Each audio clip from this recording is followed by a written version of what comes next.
அல்ஹம்துலில்லாஹ் நஹ்மதுஹு வ ஸல்லி அலா ரசூலில் கரீம் அம்மா பஅத் ஃபகத் ஸால அல்லாஹு தஆலா ஃபில் குர்ஆனில் ஹபீப் வ ஷஅனி வ தஆலிம் வ தக்ரீம் வ ख़பீர் வ ஆமிரா இன்னல்லாஹ வ மலாயிகத்தஹு யுஸல்லூன அலன் நபி யா அய்யுஹல்லதீன ஆமனு ஸல்லு அலைஹி வ ஸல்லிமு தஸ்லீமா அல்லாஹும்ம ஸல்லி அலா ஸய்யிதினா முஹம்மதின் வ அலா ஆலி ஸய்யிதினா முஹம்மதின் வ பாரிக் வஸல்லிம் அலைஹி. அல்ஹம்துலில்லாஹ் இந்த புனிதமான ரமலான் மாதத்தை நம்ம அடைய சேர்ந்த வல்ல ரஹ்மானுக்கே புகழ் அனைத்தும் உண்டாவதாக. ஆமீன். அஸ்ஸலாமு அலைக்கும் வரஹ்மத்துல்லாஹி வ பரகாத்துஹு. ரமலானுடைய கடைசி 10 என்றாலே நம் நினைவுக்கு வருவது இஅ்திகாஃப் தான். அப்படிப்பட்ட இஅ்திகாஃபை இந்த பதிவில் பார்க்க இருக்கும் இன்ஷா அல்லாஹ். இஅ்திகாஃப் என்பது ஒரு சாதாரண அமல் அல்ல. அது ஒரு மனிதன் தன்னுடைய ரப்பிடம் தனியாக ஒரு நேரம் ஒதுக்கி சந்திக்கும் நேரமாக இருக்கிறது. இஅ்திகாஃப் என்பது அல்லாஹுக்காக பள்ளிவாசலில் தங்கிக் கொண்டு உலக விஷயங்களை மறந்து விட்டு விலகி முழுமையாக இபாதத்தில் ஈடுபடுவதாகும். இது ரமலானுடைய கடைசி 10 இருப்பதால் இது மிகவும் ஒரு முக்கியமான சுன்னத்தாக கருதப்படுகிறது. அல்லாஹு தஆலா அல்லாஹ் தஆலா குர்ஆனில் அழகாக கூறுகிறான், வலா துபாஷிருஹுன்ன வ அன்தும் ஆகிஃபூன ஃபில் மஸாஜித். நீங்கள் பள்ளிவாசலிலே இஅ்திகாஃப் இருக்கும் நிலையில் உங்கள் மனைவியை அணுக வேண்டாம் என்று. இன்னும் இந்த ஆயத்து மூலம் இது ஒரு ஷரியத் அடிப்படையான இபாதத் தான் என்று நமக்கு எந்த ஒரு சந்தேகமும் இல்லாமல் புரிய வருகிறது. وعن عائشة رضي الله عنها قال عن النبي صلى الله عليه وسلم كان يعتكف في العشر الأواخر رمضان حتى توفاه الله. நபி ஸல்லல்லாஹு அலைஹி வஸல்லம் அவர்கள் பள்ளிவாசலிலே இஅ்திகாஃப் இருந்ததாக, அதுவும் ரமலானுடைய கடைசி 10 இஅ்திகாஃப் இருந்ததாக, அவர் எதுவரை என்றால் அவர்களுடைய பாவம் மன்னிக்கப்படும் வரை இஅ்திகாஃப் இருந்ததாக ஆயிஷா ரலியல்லாஹு அன்ஹா அவர்கள் கூறியிருக்கிறார்கள். இன்னும் இஅ்திகாஃப் இருப்பதை பற்றி அபு சயீத் அல்-குத்ரி ரலியல்லாஹு அன்ஹு அவர்கள் அறிவிக்கிறார்கள், நபி ஸல்லல்லாஹு அலைஹி வஸல்லம் அவர்கள் ரமலானுடைய முதல் 10 இஅ்திகாஃப் இருந்தார்கள். பிறகு 2வது 10 இருந்தார்கள்.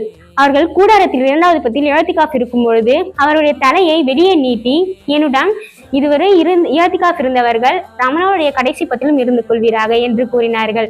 ஏனென்றால் லைலத்துல் கத்ர் இரவு என்ற இரவு ரமலானுடைய கடைசி 10 தான் வரை இருக்கிறது என்று சஹாபாக்களிடம் நபி ஸல்லல்லாஹு அலைஹி வஸல்லம் அவர்கள் கூறினார்கள். பிறகு நபி ஸல்லல்லாஹு அலைஹி வஸல்லம் அவர்கள் லைலத்துல் கத்ர் இரவு என்பது அந்த ரமலானுடைய கடைசி 10 தான் இருக்கிறது என்பது ஒரு மலக்கின் மூலம் எனக்கு தெரிய வந்தது. பிறகு நான் அதை மறக்கடிக்கப்பட்டுள்ளேன் என்று நபி ஸல்லல்லாஹு அலைஹி வஸல்லம் அவர்கள் கூறினார்கள். பிறகு அந்த இரவில் நபி ஸல்லல்லாஹு அலைஹி வஸல்லம் சுபுஹில் சஜ்தா செய்த இடத்தில் நெற்றியில் மண் ஒட்டியிருப்பதை கண்டார்கள். அதனால் நபி ஸல்லல்லாஹு அலைஹி வஸல்லம் அவர்கள் சஹாபாக்களிடம் ரமலானுடைய கடைசி 10 தான் லைலத்துல் கத்ர் இரவு என்று வர இருக்கிறது வந்துள்ளது, இன்னும் அதை ரமலானுடைய கடைசி 10 ஒற்றைப்படையில் நாம் கண்டு கொள்ளலாம் என்று நபி ஸல்லல்லாஹு அலைஹி வஸல்லம் அவர்கள் கூறுகிறார்கள். இதன் மூலம் ரமலானுடைய கடைசி 10 இஅ்திகாஃப் இருப்பது முழுமையாக லைலத்துல் கத்ரின் அந்த இரவை தேடிதான் என்று தெளிவாக புரிய வருகிறது. அல்லாஹ் தஆலா குர்ஆனிலே அழகாக கூறுகிறான், இன்னா அன்ஸல்னாஹு ஃபீ லைலத்துல் கத்ர். சங்கைமிக்க குர்ஆனை லைலத்துல் கத்ர் இரவில் தான் இறக்கப்பட்டுள்ளது என்று. இன்னும் லைலத்துல் கத்ர் அந்த இரவு என்றது எப்படிப்பட்ட இரவு என்றால் 80 ஆண்டு வாழ்க்கையில் அதிக நன்மையை பெற்று தரக்கூடிய இரவாக தான் லைலத்துல் கத்ர் இரவு என்று இருக்கிறது. ஒரு இரவு 1000 மாதங்களை விட ஒரு சிறந்ததாக இரவு இருக்கிறது என்றால் அது லைலத்துல் கத்ர் இரவு தான். லைலத்துல் கத்ர் ഖൈറും மின் அல்ஃபி ஷஹர் என்று அல்லாஹ் தஆலா குர்ஆனில் கூறுகிறான். இன்னும் இஅ்திகாஃப் இருப்பதில் நடப்பதும் நிற்பதும் தூங்குவதும் கூட ஒரு அமலாகவே இருக்கிறது. அதனால்தான் பள்ளிவாசலில் இருக்கும் பொழுதே நுழையும் போதே இஅ்திகாஃப் என்ற ஒரு நியத்திலே நாம் நுழைந்து கொள்ள வேண்டும். இன்னும் தொழுகை, குர்ஆன் திலாவத் செய்கிற அனைத்து அமல்களும் இந்த இஅ்திகாஃபில் அடங்கி விடுகிறது. இன்னும் அபு ஹனீஃபா ரஹ்மத்துல்லாஹி அலைஹி அவங்களோட கருத்துப்படி இஅ்திகாஃப் என்பது ஒரு நாள் குறைந்தபட்சம் ஒரு நாட்களாவது இருந்து கொள்ள வேண்டும், அப்பொழுதுதான் அது முழுமையடையும் என்று அபு ஹனீஃபா ரஹ்மத்துல்லாஹி இமாம் அவர்களின் கருத்தாக இருக்கிறது. இன்னும் யூசுப் ரஹ்மத்துல்லாஹி அலைஹி, முஹம்மது ரஹ்மத்துல்லாஹி அவர்களுடைய கருத்து என்னவென்றால் சில மணி நேரங்கள் இஅ்திகாஃப் இருந்தாலே அது கூடிவிடும் என்று. இன்னும் பெண்கள் தன்னுடைய வீட்டில் இருக்கும் பொழுதே இஅ்திகாஃப் இருந்து கொள்ளலாம். அவர்களுக்கு தனியாக ஒதுக்கப்பட்ட ஒரு தொழும் இடத்தில் தனியாக அமர்ந்து இஅ்திகாஃபை நிறைவேற்றிக் கொள்ளலாம். இன்னும் வீடுகளிலே சிறுவர்களை விட்டு வேலைகளையும் வாங்கிக் கொள்ளலாம். ஆண்களை விட பெண்களுக்கு தான் இஅ்திகாஃப் செய்வது மிக எளிதாக இருக்கிறது. ஆனால் இப்பொழுது இருக்கும் காலகட்டங்களில் இருக்கும் பெண்கள் அதை மறந்து விடுகிறார்கள். இன்னும் இஅ்திகாஃப் இருப்பதனால் 2 விசேஷ நன்மைகளும் நமக்கு கிடைக்கிறது என்று நபி ஸல்லல்லாஹு அலைஹி வஸல்லம் அவர்கள் கூறுகிறார்கள். ஒன்று, பாவங்கள் மன்னிக்கப்படுகிறது. இன்னொன்று பாவங்கள் மன்னிக்கப்படுகிறது. 2வது என்னவாக இருக்கிறது என்றால் ஜனாசாவில் கலந்து கொள்ளுதல், ஒரு நோயாளியை விசாரிக்க போன்ற நற்காரியங்களில் ஈடுபடுவது தடைபடுவதாக இஅ்திகாஃப் இருக்கும் பொழுது இருந்தால் அந்த நற்காரியங்களை செய்யாமலேயே அந்த நன்மையை பெற்றுக் கொள்வார்கள். சுபஹான் அல்லாஹ், அல்லாஹ் அக்பர். அல்லாஹ் எப்படி ஒரு நன்மைகளை நம்மளுக்கு நெருக்கமாக நாடி விடுகிறான். அல்லாஹுடைய அருட்கொடைகள் நம்மை அடைவதற்கு தந்திரமான வழிகளை பார்த்து கொண்டிருக்கிறது.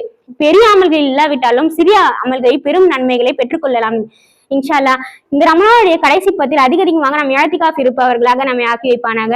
இன்னும் அப்பாஸ் ரலியல்லாஹு அன்ஹு அவர்கள் அறிவிக்கிறார்கள், ஒரு நாள் அப்பாஸ் ரலியல்லாஹு அன்ஹு அவர்கள் இஅ்திகாஃப் பள்ளிவாசலில் இஅ்திகாஃப் இருந்திருந்தார்கள். அப்பொழுது ஒரு நபர் வந்தார். ஒரு நபர் வந்து அவர்களுக்கு சலாம் கூறிவிட்டு பிறகு அமர்ந்து விட்டார், எதுவும் பேசாமலே. உடனே அப்பாஸ் ரலியல்லாஹு அன்ஹு அவர்கள் கேட்கிறார்கள் அந்த மனிதரிடம், நீங்கள் கவலையுடன் இருப்பதை நான் பார்க்கிறேன், என்ன விஷயம் என்று கேட்கும்போது அந்த மனிதர் கூறுகிறார், ஆம், நான் இந்த நபருக்கு கடன் பட்டு விட்டு இருக்கிறேன். நபி ஸல்லல்லாஹு அலைஹி வஸல்லம் அவர்களுடைய கபரை காட்டி இந்த கபரின் மீது ஆணையாக கூறிய நான் அந்த கடனை அடைக்கிறதுக்கு சக்தியற்றவனாக இருக்கிறேன் என்று அந்த மனிதர் அப்பாஸ் ரலியல்லாஹு அன்ஹு அவரிடம் கூறுகிறார்கள். அதுக்கு அப்பாஸ் ரலியல்லாஹு அன்ஹு அவர்கள் கேட்கிறார்கள், உங்களுக்காக நான் அந்த மனிதரிடம் சிபாரிசு செய்யட்டுமா என்று. அதுக்கு அந்த மனிதர் உங்கள் விருப்பம் அப்படி என்று கூறிவிட்டு அவர்கள் அமைதியாக அமர்ந்து கொண்டார்கள். அப்பாஸ் ரலியல்லாஹு அன்ஹு அவர்கள் உடனே வெளியேற துணிந்தார்கள். அவர்களுடைய காலணிகளை அணிந்து வெளியேறும் நிலையில் அந்த மனிதர் கேட்கிறார், நீங்கள் என்ன நிலையில் இருந்தீர்கள் என்றதை மறந்து விட்டீர்களா? அம்மா நசீத்தமா குந்தஃபீ என்று கேட்கிறார்கள். அதற்கு அப்பாஸ் ரலியல்லாஹு அன்ஹு அவர்கள் கூறுகிறார்கள், இல்லை, நான் அந்த நிலையை மறக்கவில்லை. இன்னும் நபி ஸல்லல்லாஹு அலைஹி வஸல்லம் அவர்கள் சொல்லிய அந்த வார்த்தையின் காலமும் கடந்து விடவில்லை என்று கண்ணீருடன் கூறினார்கள். நபி ஸல்லல்லாஹு அலைஹி வஸல்லம் அவர்கள் கூறியதாக அப்பாஸ் ரலியல்லாஹு அன்ஹு அவர்கள் கூறுகிறார்கள், யார் ஒருவர் தன்னுடைய சகோதரருடைய தேவையை நிறைவேற்றுவதற்காக நடந்து செல்கிறாரோ அவருடைய பாவங்கள் மன்னிக்கப்படும். இன்னும் 10 இஅ்திகாஃப்கள் செய்த அந்த நன்மையை அவர் பெற்றுக்கொள்வார் என்று. சுப்ஹான் அல்லாஹ். ஒரு இஅ்திகாஃபுடைய நன்மை எவ்வளவு என்று பார்த்தால் அவருக்கும் நரகத்திற்கும் இடையில் 3 அகழிகள் திரையாக எழுப்பப்படும். ஒரு இஅ்திகாஃபிற்கே இவ்வளவு நன்மை. இன்னும் யார் அல்லாஹுடைய பொருத்தத்தை நாடி இஅ்திகாஃப் இருக்கிறார்களோ அவருடைய பாவங்கள் மன்னிக்கப்படும். இப்படி ஒரு இஅ்திகாஃபிற்கே இவ்வளவு நன்மை என்றால் 10 இஅ்திகாஃப் இருக்கிறோம், அதுக்கு எவ்வளவு நன்மை இருக்க வேண்டும். இன்னும் இஅ்திகாஃபுடைய முக்கிய நோக்கம் என்னவாக இருக்கிறது என்று பார்த்தால் தக்வாவை வளர்த்தல், முழுவதுமாக அதிகமாக நம் ஈமானை அதிகரிப்பது.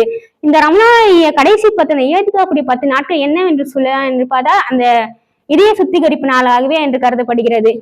எந்த ஒரு வீண் பேச்சும் இல்லை, எந்த ஒரு கெட்ட ஒரு பேச்சும் இல்லாம, எந்த ஒரு சிந்தனையும் இல்லாம அல்லாஹுக்காக முழுமையாக அல்லாஹ்வுடைய அந்த இபாதத்திலே நம்ம ஈடுபட்டு இருப்போம்.